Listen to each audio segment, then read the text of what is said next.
Wonderful. Welcome, everyone. Welcome. We are so delighted you have all joined us today for our third series in our D.school Future series, where we are exploring practices of futures thinking and design thinking and how we can all learn to imagine more expansive, more inclusive, more just futures and communities. We are so thrilled to have all of you come. Oh my goodness, we have Alaska in the house. We have Denmark and DC, the Bay Area. We have New York City, Southern California. Really so thrilled to have all of you join us here today. My name is Lisa Kate Solomon. I am a designer in residence at the Stanford D.school. I am the host of this series, and my work focuses on democratizing futures thinking, design thinking as teachable and learnable leadership skills. Open really for leaders of all ages. So welcome futurists, welcome designers. Today we are going to explore some time travel. So I hope you brought your time travel. We already have our global travel on. And I'm going to set a little context for our time today. So this is the third in a series. It is a new experiment for us at the D.school, where we are introducing you to imaginative, pioneering, expansive thinkers that are practicing futures in every day. And what we're trying to do is make these practices more available to you. We started this series a couple months ago with Dr. Lonnie Brooks and Ahmed Best talking about Afrofutures. We spent time exploring world building practices. And today I am so thrilled to be joining our guests from Resistance Communications to talk about time travel and how exploring multiple paths can help open up multiple futures. We are in for a treat. So this is really about understanding how history can be a pathway to a multiplicity of new possibilities and how we can really open up our peripheral vision to not just understand what's next to us, but to really investigate the communities that have come before us in order to represent the communities that lie ahead. So thrilled to be joined by my friends and colleagues, co-founders of Resistance Communications, who are pioneers in using interdisciplinary methods of storytelling, strategy, filmmaking, narrative building, dance to energize new possibilities and not just imagine new ideas, but really move people to action. So could not be more thrilled to welcome Aisha Bain, Meredith Hutchinson, co-founders of Resistance Communications. Come join me here. Let me tell you a little bit about them. Aisha is an activist, an artist, a music worshiper. She is a filmmaker, a phenomenal dancer, and brings new ideas to life. We are so, so lucky, Aisha, for you to join us. Meredith, thrilled, a photojournalist, a photo facilitator, really just imaginer of artifacts from the future that really are steeped in our deep connection with each other to move not just individuals, but families and communities. And we're going to have a coffee talk of sorts today. We are going to be in conversation and really, yes, lots of coffee. Meredith and Aisha are going to take you on a journey of some of the incredible projects that they've been involved with you. So this is maybe you have coffee, maybe you have wine if it's late in the day, maybe you have your first espresso from the morning. But this is going to be an interactive conversation with you through chat. I know they have a lot of questions teed up. And with that, I just want to welcome Aisha and Meredith. Thank you so much for joining us today. We are just so, so thrilled. And I am going to turn the floor over to you. Oh my goodness, y'all. Hi. We have been so excited for this for weeks and weeks and weeks. Thank you, Lisa, Ariel, and all of our friends at the D.school for making this entire series happen. It's bold, it's brilliant, it's necessary, it's beyond time, it's right on time, right? What does time really mean? But we desperately know that we need it and want it in these times. So I'm excited. We're so excited to be with you today. This is a coffee talk. There's lots of ways we can go about this. We could have presented you with a curriculum or gone through lots of things. And we thought, let's get real. So Meredith and I are going to be just scouring the chat for your comments and questions as we go through this. We have some bullet points of things we want to touch upon today and share some visuals with you, but quite frankly, we're going to go where the energy of the conversation lies and where you take it. So we are doing this together. Grab your whatever beverage you desire. And please talk to us in the chat so that we can really be in conversation and community together. So, Meredith is going to talk about like the what and the why of why we are here today. And as just a little, thought, like, why are you hanging in with us today? If you want to know how Black girls in Miami, Indigenous women in Minnesota, and Afro-Latina women in Puerto Rico can time travel together right now and how you can do it, we're going to talk about it. Are you ready? Look in the chat. Are you ready? Time out of here and give you guys the extra floor and come on back. Woohoo! I like that for a teaser. So yeah, I'll just echo what Aisha said. Like, we really want to make this an informal conversation. So please drop in your thoughts, your ideas, your good jokes, your bad jokes as we go through. So what are we talking about today? Today we are talking about transcending time and thinking expansively across generations, back to the past and into the future. And specifically, we're not neutral when we do this work. We're talking about what it means to travel to and reclaim histories that shape, grow, inform, transform, guide, bring to life how we vision for the future and how we create pathways to that vision. Sorry, I've been trying to turn my chat function off and it just keeps going.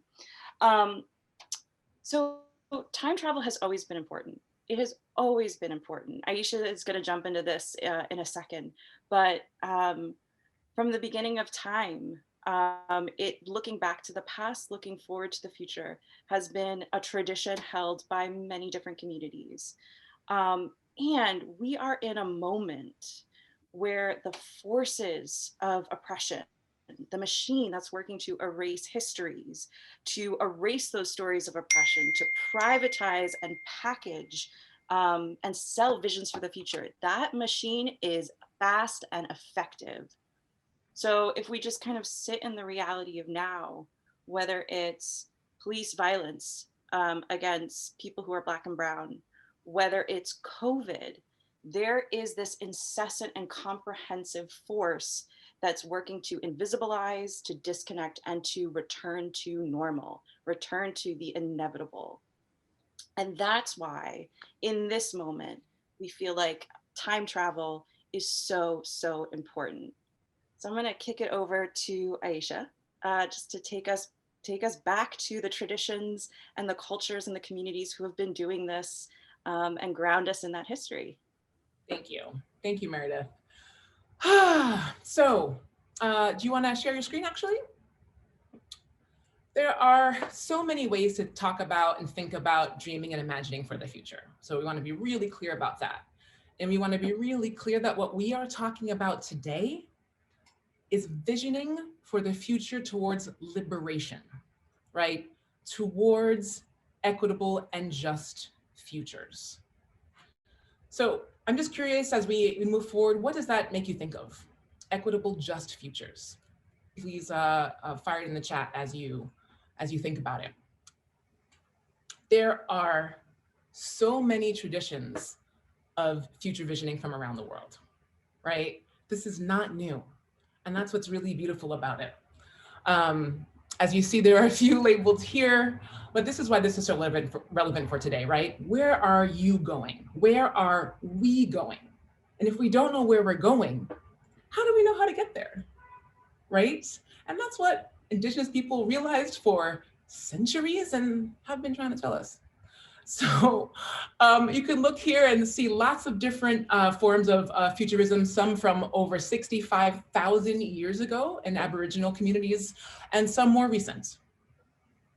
If you look here, some people may think about it as dream walking or dream time. That is really what white archaeologists call the Aboriginal space and place for this practice of time travel. It was really, you'll see a couple of the names here, Wungund, Wongar, Jakurpa, many others that are from many different communities across Australia. But really the English words kind of mistranslated what it meant and what they called it, which was ever when, world dawn, ancestral presence, ancestral now, unfixed in time, right? Aboriginal people understood that it has a beginning that never ended. And they held the belief that this way of being is a period on a continuum of past, present, and future. 7 generations, many of you may see or know, right? Really believed to have derived from the great law of the Haudenosaunee, also known as the Iroquois Nation, right? Who said, in our every deliberation, we must consider the impact of our decisions on the next 7 generations. And this is so beautiful from their constitution. I'm gonna put this in the chat so that you all have it. I see the chat blowing up. This is perfect. Nope, that didn't work. Paste. Can you hear that? That's not doing it. All right, Ariel, I'm gonna send this to you. Maybe you can put it in the chat. We have lots of backup teams for tech support. So hold on, copy. Here you go, bud. Yes, okay, great. And I wanna read it to you while he puts it in the chat. This is from their constitution and from they're called the Great Binding Law. And it explained the 7 generation philosophy as follows. The thickness of your skin shall be 7 spans, which is to say that you shall be proof against anger, offensive actions, and criticism. Your heart shall be filled with peace and goodwill, and your mind filled with a yearning for the welfare of the people of the Confederacy. With endless patience, you shall carry out your duty, and your firmness shall be tempered with tenderness for your people. Neither anger nor fury shall find lodgment in your mind, and all your words and actions shall be marked with calm deliberation. In all of your deliberations for the Confederate Council, in your efforts at lawmaking, in all your official acts, self-interest shall be cast into oblivion. Cast not over your shoulder behind you the warnings of the nephews and nieces that they should chide you for any error or wrong you may do, but return to the way of the great law, which is just and right. Look and listen for the welfare of the whole people, and have always in view not only the present, but also the coming generations, even those whose faces are yet beneath the surface of the ground, the unborn of the future nation. I mean, I had to stop and read that so many times. And I'm curious, anything that makes you feel, or any reflections you want to share when you hear that, when you read that again. Chills. Thank you, Lisa. I mean, it is something extraordinary, right? So we have these different traditions that we have come from a very long time. Meredith, will you head through a few of the visuals? We wanted to show you a few of what they look like. I just took a breath. Yes, Laura, like that. Tight throat. Thank you, Bridget. So as you look, here are some of the original art forms, right? And so as we go through the talk today, we're going to share with you why we believe the past is an integral part of traveling to the future and coming back to the present. We're going to go through with you some of the reasons and ways this has to take place individually and collectively. And we're going to go through with you how we believe visuals, like keep going, Meredith, a little bit here, visuals are a technology for time travel. Visuals are a technology for time travel. So you see some of the beautiful art that is created from different traditions, 7 generations represented here. Deep understanding of human relations, yes, yes. Keep going a few more, just so you can see the expansiveness, right? Of like the beautiful, powerful, whatever this invokes for you. Like that is some of the power of this technology of visuals that we're gonna share a little later in the coffee hour. Here's the thing. Some of us may or may not have known these traditions, and some of us may be showing up to this talk today either deeply entrenched in the work as a futurist yourself or brand new to it. Either way, I'm curious for you, what has interrupted your ability to think and dream about the future? What has interrupted your ability to think and dream about the future, right? Because these beautiful traditions, ways of knowing, of being, have been interrupted. What is interrupted for you? Serena, the urgency of now, pressing needs grounded in the now. Yes, Brooke. Academic structures that have inhibited ability. Anne. The present, Hannah. Self-doubt. Yes, Carolyn. Francesca, feeling hopeless, too much noise and too much input. Absolutely. Anxiety of the present, busyness from another form of laziness. Yes. The weight of now, oppression. Yes, Reva. Today's issues, the tyranny of the urgent, grief, exhaustion, capitalism. Look at this. Chaos and lies. Absolutely. Moving too fast. Yes, Letitia. Leticia, I'm so sorry. Moving too fast. So we can go to the next slide. Absolutely, right? For everything that you just added in the chat, we could add additional shards here. Ancestral trauma, lost histories, and slavery. Thank you, Jess. Yes, right? Overwhelmed by the magnitude. So for everything I just added in the chat, you could actually probably just visualize more shards coming into this image, right? Along with everything that is here. Survival, the privatization of hope, colonialism, all the forms of oppression and all the Eshens, right? The dividing and conquer of separating our communities, right? Pitting us against one another. And really the stealing and the rewriting of our histories and our truths. We've been interrupted. And this interruption has been cataclysmic, right? Like the crater that hit the earth, right? That this crater or these asteroids of oppression have like hit our bodies and our souls and our ways of being, right?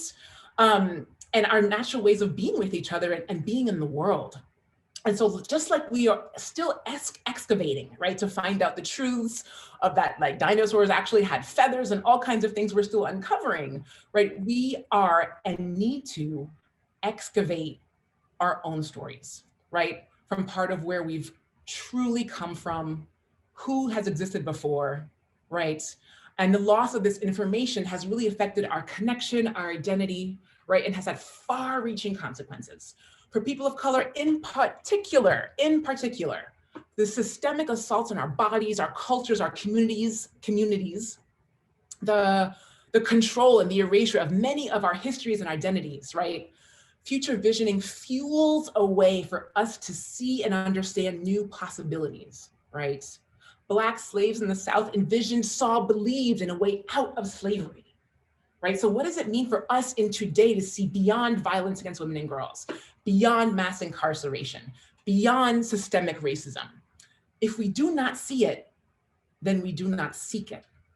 Even with some of the absolute best intention, we repeat the same power dynamics over again. And with our future visioning, fuel the current forms of oppression today. So this is some of why we do this, why it is so critical to all of us, to communities of color, right? To really think about, even with the best of intention, that some people are trying to turn a ship that was never built for all of us, rather than trying to seek out a new way of being, something new to build, right? Trying to seek out justice that was designed for certain peoples and certainly not others. And Juliana Enright talks about this beautiful question. She talks about, can inviting ourselves into cosmic spaces that transcend time and reality free our minds, right? Can inviting ourselves into cosmic spaces that transcend time and reality free our minds? Our answer is a resounding yes, that we have seen and experienced how visioning for the future is a power source, a healing source, imaginative fuel, right?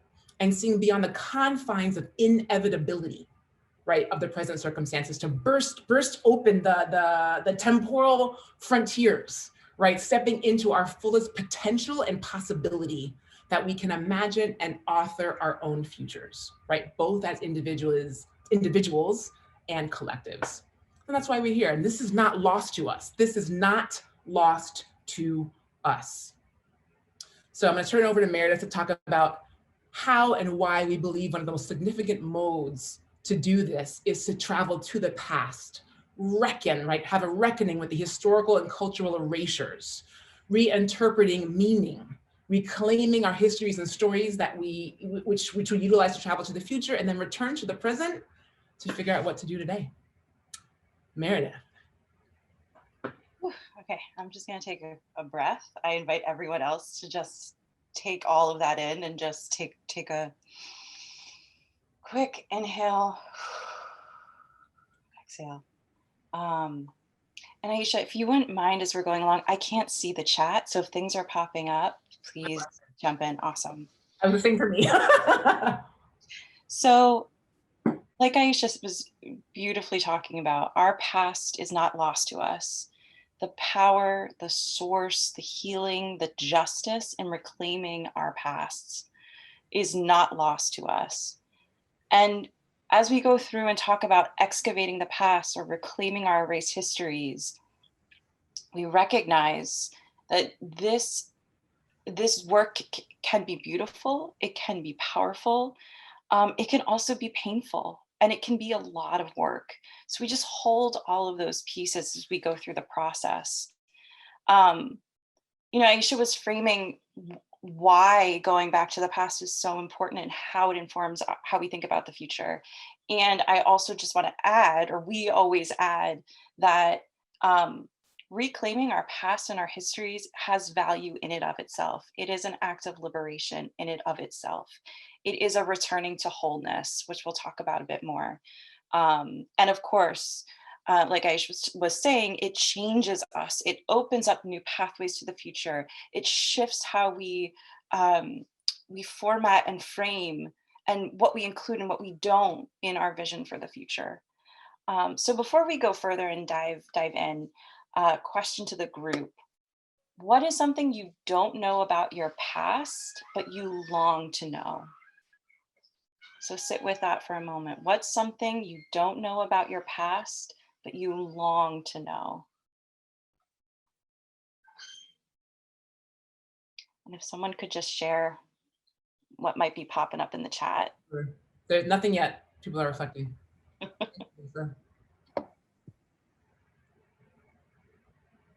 Where to call home, says Jess. There are moments of joy. Shah Michael. There are moments of joy. Who my real ancestors are, how my ancestors managed trauma and displacement. The names of my ancestors. Stories of migration. Henna. When did my family turn from matriarchy to patriarchy? What my father felt about coming to this country, the full impact of colonialism on my family, the true history of the indigenous populations who lived in the land I was born. Not the books. The language of my family 3 generations ago. I long to know more about my ancestors' heart. Values guided, what values guided their different decisions, where my strength came from. Oh my God, you guys, I feel like we could have a different conversation. I'm gonna pause, keep going, and please keep adding. That was stunning and extremely powerful and profound. What cosmology? Do you want me to read any more? No. I'm gonna move forward, but just an invitation to please keep sharing with us and with one another. So what you all just named, it shows the depths of the disconnect and also the depths of possibility of reconnection, exploration, and reimagining. So when we talk about time travel work, in part, we're talking about decolonizing time and decolonizing history and decolonizing what is meant or what qualifies as history and past.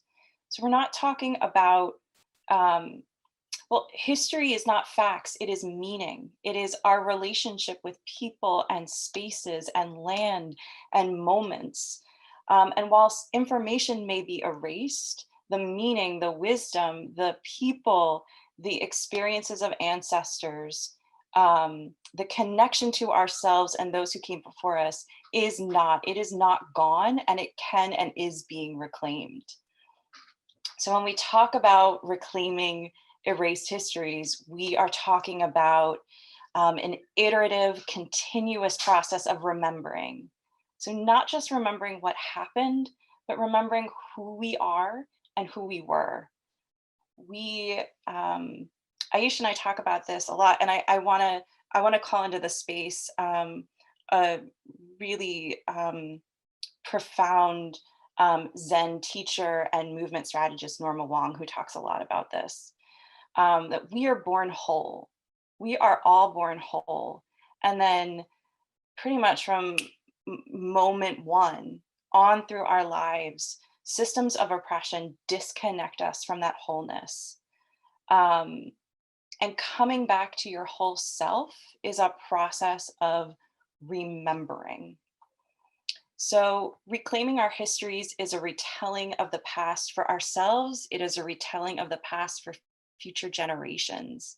It is using radical imagination to go back, reimagine what were those spaces, the sights, the smells, the choices, the colors, the joy, the violence, the experiences, the feelings of those who came before us in order to connect with that cosmos of our past.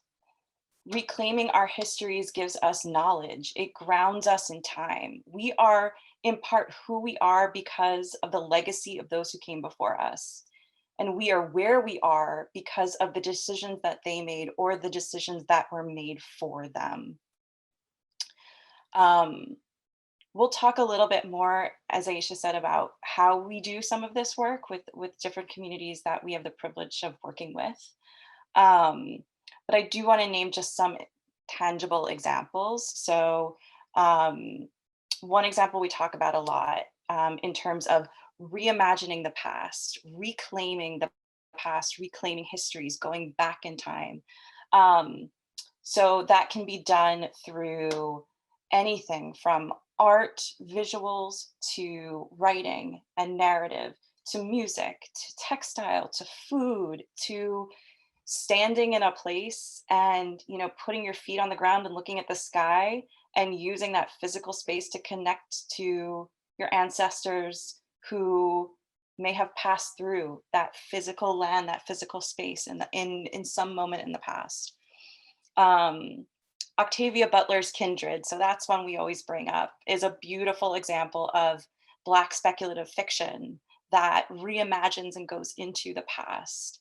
Aisha and I have been binge watching the second season of The Terror. Sorry? If anybody has seen this in the chat, let us know. The Terror. It was on AMC. Season 2, not season 1. Season yeah. You're totally right. Season 2. Which, if you don't love horror, it might not be a great fit, but it is a stunning use of storytelling and film to go back and re-experience and reimagine life for Japanese Americans in the internment camps during World War II, what that looked like and felt like. It brings the spirits, it brings the culture, it brings the lived experiences.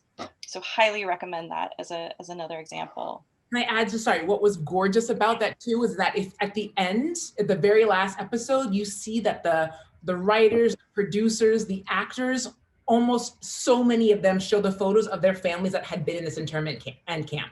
So it was part of their ancestry that they were producing, reimagining, bringing to life, sharing with the world. It's so authentically gorgeous. I promise you it's not super scary, but if you have a thing, like, don't watch it at night. But yeah, okay, go ahead, Mary. Our definitions of very scary are very different. Okay. But it's worth it. It's totally worth it. So yeah, like I said, we'll share more about some of the process design we do, that process work of, okay, so how do we do this? How do we go back in time? And then how do we collect those erased histories, reimagine those erased histories and take them into the future? So sometimes we go back into the past in a lot of our work, or just even when we're in community with one another. And sometimes we bring the past into the present, and they're certainly not mutually exclusive. So one practice that many different communities have done for a very long time that we try to honor and hold and practice when we're together is bringing ancestors into the space. So bringing them into the space where we're at to sit with, be with us, remember them. It's a powerful way of connection, connecting mind, body, spirit, soul, emotion, for all of us in different ways to kind of get you out of your head and embody some of the feeling of connecting with the people who came before us. And it's a practice that I do, I know Aisha does as well, that we take with us in different ways, not just when we're meeting as a group, but when we are walking through life. So another question to the group. When you do what you do, so whether it's work, whether it's life, whether you're like when I'm in the kitchen cooking dinner, when I'm at the office doing XYZ, when you do what you do, who do you bring with you from the past? Who do you bring with you to inspire you, to connect with, to learn from? Who do you call in? It can be direct ancestors. It can be a wider community of people of the past that you really want to hold with you and walk with. So an invitation to share. So not a demand, but if you want to take a second, take a beat, think about, okay, who do you bring with you from the past when you do what you do? And or as you're thinking about navigating this next year, who do you want to walk with you? Yeah, who do you want to walk with you? And for those of us like myself who I don't know almost any of my family or ancestors' names, for some of us that it's harder or more painful to think about, like who are some of the people that just inspire you, that you want to walk with you no matter what you're going through. You could think about it that way as well. I love that. Yeah.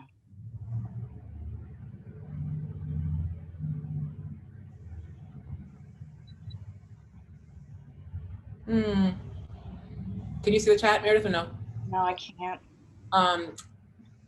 Josephine Jessie Mae Brown. First of all, I just love that name. It makes me smile on the inside. My great aunt, she was a force. Yuri Kachimaya and Yuri Kochiyama. Sorry, Yuri Kochiyama. And Reva, I apologize for not doing the name justice. My grandmothers, the strongest women I know. My grandma, my great grandma, the revolutionaries that fought against British rule in my family. When my voice shakes, when I notice and speak up on injustices, they hold me. In the kitchen, I bring my Italian grandmother. Yes. I would love to walk into the future with them.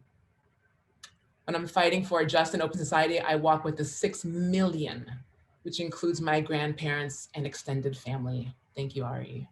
My paternal line, known and unknown. The series was The Terror, season 2. Great grandma Meredith Roby, great grandma Mama Shine, Auntie Ruth. It's going all the way. This is amazing. Right. I'm gonna move forward, but please, that's a beautiful, like, as we're calling them into the space with us now. Thank you for sharing.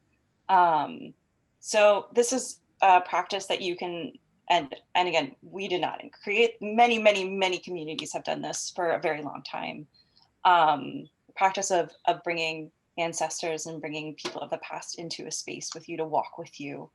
And there's lots of different ways that, if you take this practice, if it feels right to you, with your communities, there's lots of different ways to bring ritual and tradition into evoking, inviting in people of the past, whether that's with fire or water, through prayer, through circle practice. Is there anything else you want to share about that, Aisha, before I? No, I really appreciate, I just was adding in the chat, so I just put that in, but I was saying, I know none of my people that I'm related to except my mother, but I hold and imagine who they may have been, and I know that they know me. And I think that whatever level of comfort that you have with this, and different communities that you have with this, there is something that is strong in that we don't walk alone, or that we didn't come from nothing. We came from so many peoples. And you get to think about different ways to adapt and adjust it that feel good to you, that feel right to you, that feel right to the people that you work with. There are so many incredible traditions of different ways this happens, with water, with fire, with different elements, with air, with nature. And there may be ways that you come up with on your own and what means something to you. Brilliant. I'm just cognizant of time, so I'm going to speed up a little bit to get through this next part. Before going any further, I want to circle back to a point, Aisha, you had raised earlier, which is this practice of time travel looks different for different people. And for myself as a white person, reclaiming erased histories is not fantasizing, right? It's not papering over what the legacy of oppression that I am a part of. It is a reckoning, a crucial reckoning that's part of a lifelong journey.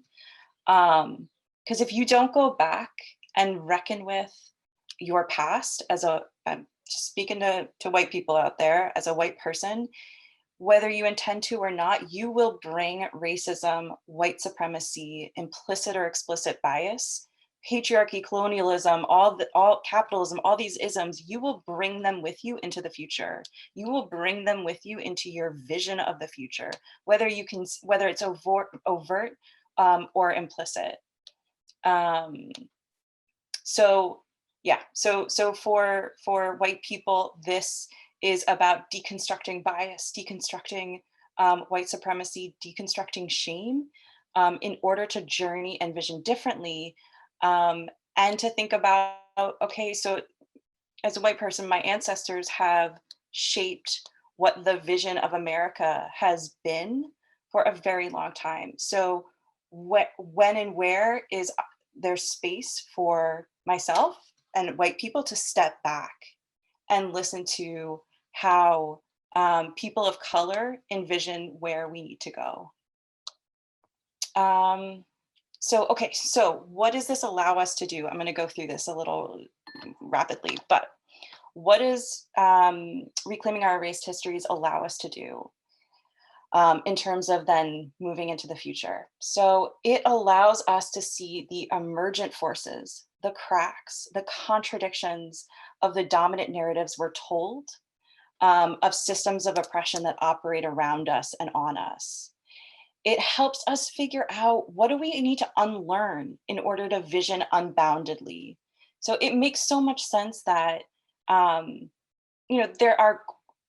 makes so much sense that in some cases people struggle or have trouble seeing their vision of the future. That's purposeful, because we are so cut off from where we come from, and we are discouraged to vision for the future. So we're sold a limited number of options. So going to the past helps us figure out what we need to unlearn in order to not fix broken systems that weren't built for us in the first place. And it helps us deconstruct the inevitable, right? Like capitalism has always been, and it is inevitable. And so we have to construct our vision around that system. It gives us guideposts. So reclaiming and excavating and returning to our histories gives us guideposts. So what can our ancestors share about what our guideposts to the future need to be? What are those values? What's that grounding? What's that language? What are those lenses? We can learn from the past, learn tactics and strategies and knowledge and wisdom, and bring that into the future. So anything you want to add to that, Aisha? Otherwise, I'll pause and kick it over to you.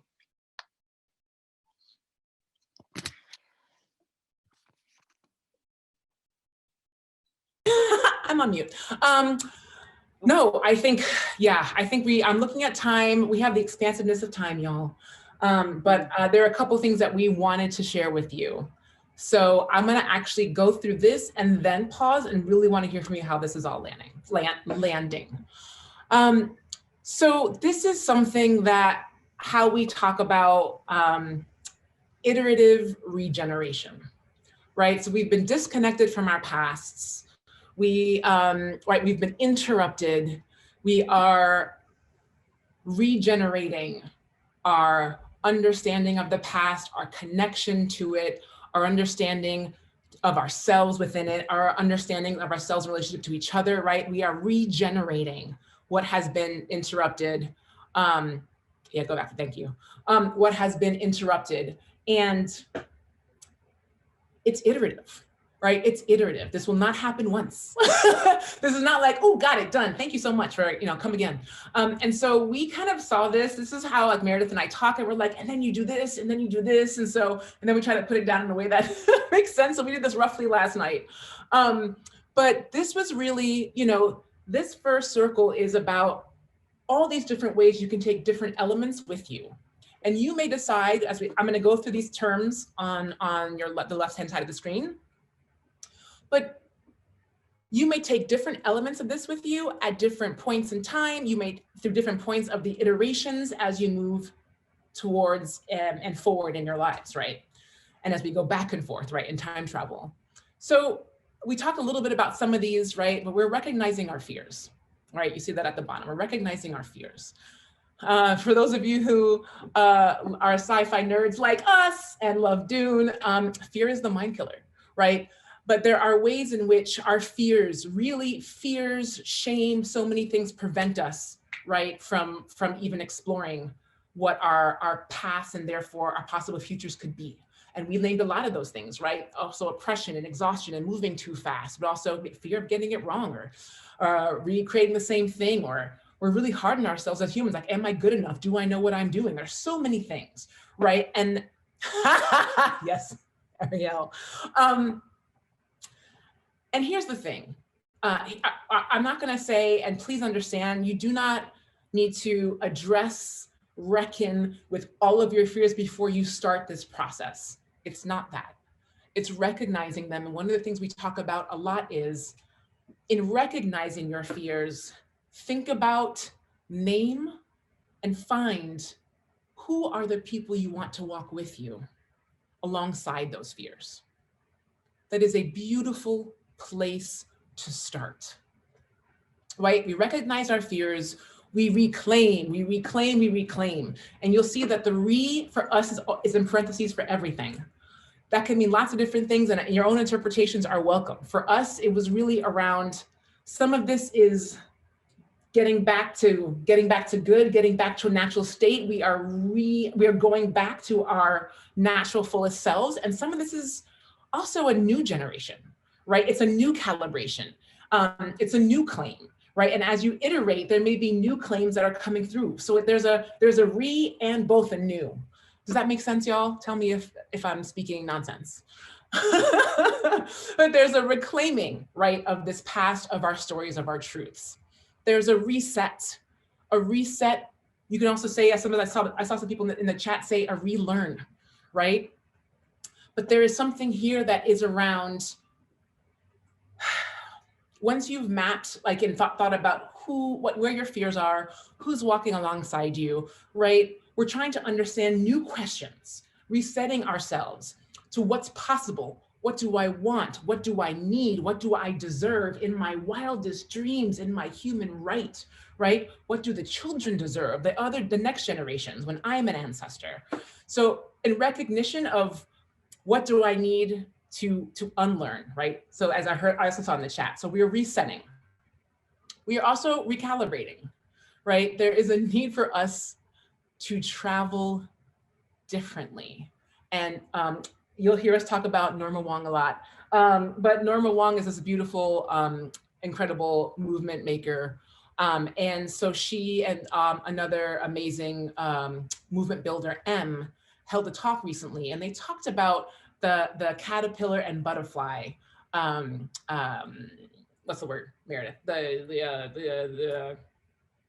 Metamorphosis.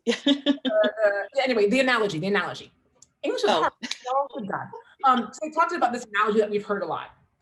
And so they talked about it beautifully around, if you've got a caterpillar trying to travel from, thank you, Michelle, you're the best. If you have a caterpillar trying to travel from, I don't know, New York to Florida, right? It's gonna take him a minute, he's gonna do his best. And when you've got a butterfly traveling, right, there is a different mode of travel that allows travel in a new way. And what I also saw and felt when they were talking about this was the metamorphosis, literally, of what has to happen to this caterpillar, right, to be able to change. In some way, it's like this caterpillar goes from being like really becoming like a hot mess, right, y'all? Like a hot mess, to enter metamorphosis, to be able to change from what it was to what it needed to be in order to journey differently. I think that is what really makes sense for us. So did y'all pick that up? What I'm putting down, y'all pick that up, right? Who do we need to be? A metamorphosis within ourselves as an individual first and in the collective to figure out how we journey differently. We look at then from the recalibration to the reimagining, right? Imagining, reimagining, creating the vision for the future that is true to you, your truth, your authenticity. Whew. I'm struggling today. Let me be clear. There is more than one vision for the future. There are many, there must be many, there has to be many. And so envisioning for the future, right? There are ways in which we think about multiple paths to liberation for our different communities. And our futures are just as bold and just as diverse. We think about then redefining. Why are you doing this? Why are you here? What is your why? Reconnect. People, right? You've heard from multiple places that we cannot do this work alone, I am sure. And as Octavia Butler talks about Kindred, like get your kinfolk, right? But we are connecting to our new selves and to our broader community that we are working and building with. And we are re-engaging. So as we think about these visions as our North Star, we travel back to our present to understand what this means for us today. So that is what this looks like. And you may take different elements of this and different points of the iteration, right? But as you move, right, you move to your past, you have a different understanding of what happened before, what that meant for you, what that meant for peoples, what that meant for your current moment in time, right? These circles kind of grow because the possibilities of what you see grows, changes, metamorphosizes, becomes different, right? Can you go to the next one? Actually, Meredith, I'm just gonna go ahead and share it, and then we're really gonna pause to hear from you, y'all. Look how time flies. But here is one example of the individual, right?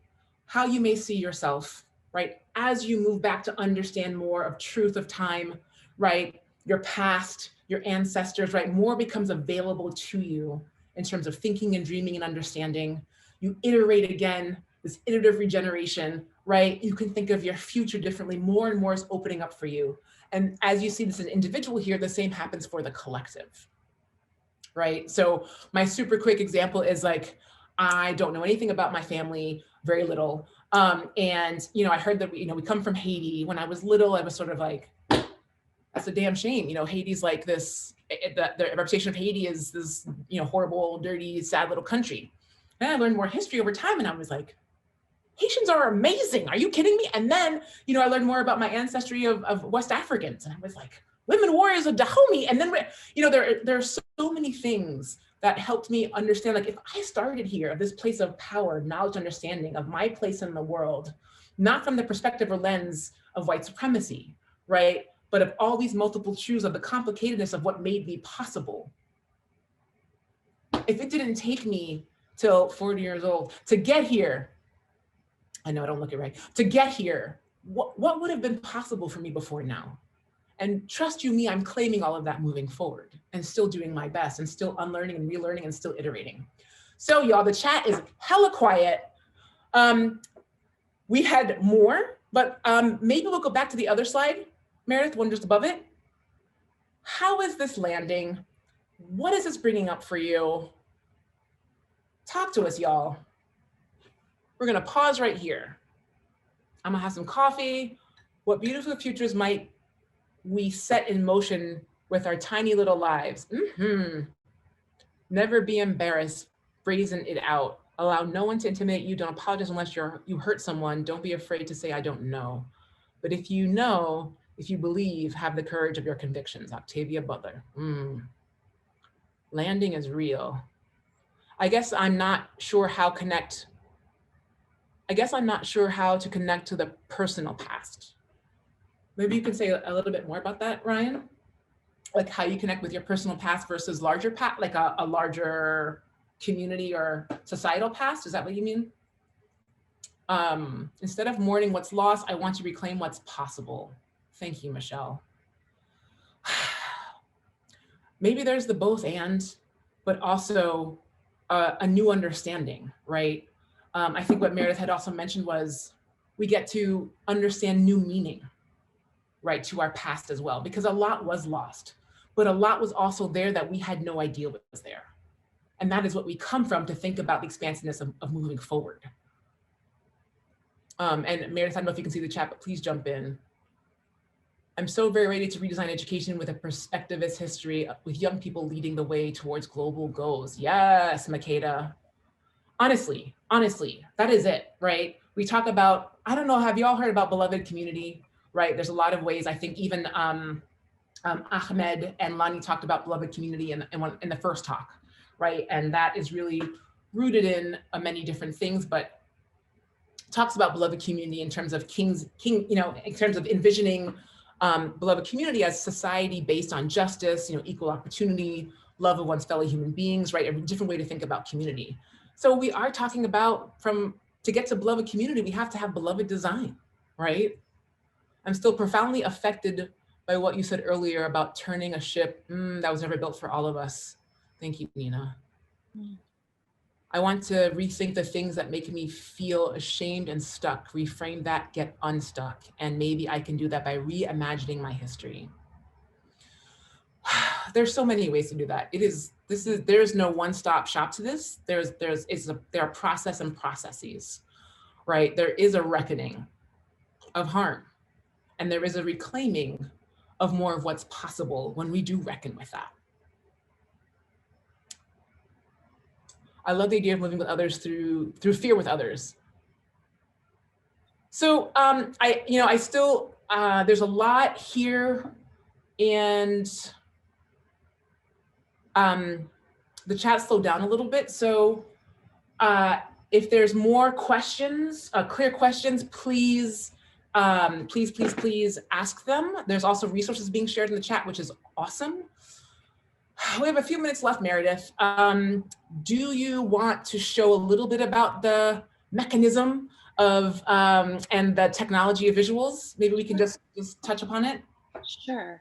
That sounds great. And please, Aisha, I'm gonna minimize the chat, but let me know if things pop up that you want to sort of redirect the conversation. So one of the technologies we use for doing time travel work with the communities that we support is visuals. And for us, visuals are really important for so many reasons, especially when we're doing, both travel to the past and then visioning for the future. There is sometimes an inclination, and which makes complete sense, to frame those ideas around concepts. So when we're talking about, okay, my vision for the future is gender equity, it's racial equity. Concepts don't actually exist in the world. And so they can be manifest in different ways, but a concept doesn't exist in the world. So we use visuals to support people to take those concepts and make something tangible and hone in the abstract into the real. I mean, I know we've got limited time. I could go on and on about why visuals are so important, both for individual work and then bringing people along. Let me just do a quick overview of one of the things that we're working on. And I wish we had more visuals to share with you, but we're in process right now. So maybe down the road, we can have another conversation all together and share. So Aisha, I forget the question or the teaser you actually you phrased, Aisha, but bringing Black girls from Miami, Afro-Latina women from Puerto Rico, and Native women from Minnesota together to do time travel work. And that's one of the projects that we've been supporting on. So through a process of storytelling, creativity, community, arts and visuals, connection, imagination, and strategy, we're supporting these communities to reclaim erased history. So go into the community, do research, conduct interviews, find those stories that are not known or only known to small groups, and document and collect them. We use a lot of visual work again. So then asking people to step into those moments of erased histories, the stories that they've collected, to create art and photographs. So what were the photographs that were never taken of important moments of your community's past, but those photographs should have been taken. So what were the photographs that were never taken but should have been? And so working with participants to actually create those visuals and create those images with themselves, embodying their ancestors. From there, visioning for the future. So as individual groups, creating visuals that show, okay, when we talk about our vision for the future, this is what we mean for our community. And then bringing those groups together to share their reclaimed histories, to share their vision for the future, to overlay and map on top of their 3 different visions of the future to create a collective one. And that doesn't mean a summarized one. It means some places we diverge, some places we have overlap. And so where in our visions for the future is there overlap, and where can we work more strategically together towards liberation? So that is one of the projects that we're in the process of doing. These are just, oh, go ahead. So you might just flip through some of the images of what it looks like, but knowing that we're winding on down. But here are some of what it looks like.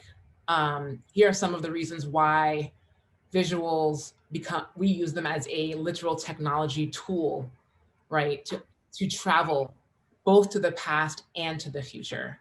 What it means you flip through a couple of these, right? Yeah, these are not of this. Now I'm getting into not of this project. So I just want to be clear. Yes, there are multiple artists here. Let me see. Wow, that was a big point. I know it was a big point. Sorry, Lisa. Yeah, see, I mean, there's just something extraordinary about what it allows people to do, dream, and see yourself in the future. These are ours from our project called Vision Not Victim, and what it meant to work with young girls in different parts of the world to vision for their futures. And then really as a whole process that we do in programming, but then that they are able to direct and star in their own photo shoot to be able to bring that to life, and how you use that imagery with themselves, other girls, and then families and communities. We're gonna tell you, Francesca, how we stay connected to us and our work. Yes, we would love that. Lisa, you're back. Hi, Lisa. So listen, this was just the beginning. Thank you for all of your questions. It's a beautiful chat. You know, we had so much more to share, but we have so much more to share together and exchange together. So we're looking forward to it. Lisa? Yeah, well, Francesca's question was just such a great segue that we will find ways to connect you to those beautiful projects that we just started to quickly dive into. It was like the temporal fast lane. Like, we're going to talk to you about this incredible project and this, and we're going to share resources, including Vision Not Victim, which is just such an extraordinary project to learn about. And just so appreciate you, Aisha and Meredith, for having this coffee talk with us, for actually allowing us to slow down a little and to reflect individually and collaboratively as a community. I mean, just so much beautiful intimacy was just shared just by opening up our own curiosity around questions of our individual past, questions that we might not have even known to ask, to be more curious about. And I think Michelle made that point earlier, that curiosity is really the antidote to the fear that could be so overwhelming. And I just want to thank you so much for allowing all of us to reset, to recalibrate, to redefine, to regenerate, and to really come together as a community to examine our history in order to imagine and to bring about a future that we all want to be a part of. As you were talking, I was just reminded of a book that I picked up thanks to this series. I got connected to a wonderful author who wrote the book, The Good Ancestor. We'll put this in the link too. And thank you for allowing us to understand the ancestors that came before us and to be reminded that we are ancestors of the future to come. And that is so important about why we are doing this work, so that we could better understand, as you said, the guideposts and the decisions that came before us that may not have even been for us, so that we can be more expansive in the decisions that we make going forward to actually shape the future that we want to be a part of. So Meredith and Aisha, thank you so much. That was a window into your hearts, your souls, your spirit, your vision. Absolutely beautiful. I want to thank all of you for coming. And the last thing that I want to share is that we have another one following this session in May, May 14th. I am so delighted that we are going to be joined by Minister Faust, who's joining us from Canada. He is a novelist, he is a podcaster, he is an educator, and he is someone that is really going to help us understand the role of fantasy and what that means in shaping futures. We're going to talk about immersive engagement and why contest actually might be the key to unlocking cross-boundary possibilities. So you're not going to want to miss this. May 14th is our next D.school Future series, and we'll make sure that all of you get that invitation. And I just really want to close by again saying thank you. Thank you, Meredith, Aisha. Thank you to all of you for joining us today, and we hope to see you in the future. Bye, everyone. Thank you, everyone.